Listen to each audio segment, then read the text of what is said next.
هالناقص جاي تمرجل على المسكين عزيز. تطلع 60 ناقص، انا عليك بتمرجل مو على المساكين. هون نحن ما في عنا مرجله، بدك تتمرجل روح تمرجل ببيتك.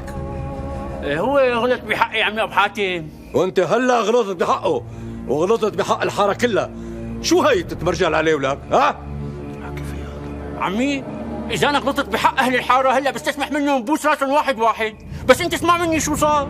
الله وكيلك، كنت ماشي شفت عزيز قلت له حدا ببيع بهالليل، هذا اللي حكيته. وشو يعني كفرنا؟ اعوذ بالله، انت ما بتحكي غير مدوز لك فياض. الله وكيلك يا عمي ابو حاتم، الشغله اللي صارت مثل ما رح اقول لك.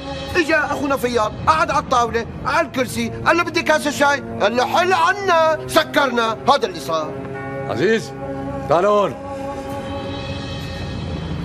خبرني يا عمي ابو حاتم. اللي لشوف بس هيك حكى معك فياض؟ ايه يا عمي ابو حاتم، بس هيك حكى. مسألة يعني بمسخرة. والعزيز انا شو في بيني وبينك؟ والله مو مسخره، شو في بيني وبينك احكي. شوفي هسه لك هسه شوف هسه العم طلبك انت وياه. شوفي يا ابو حاتم ما بشي ما بشي.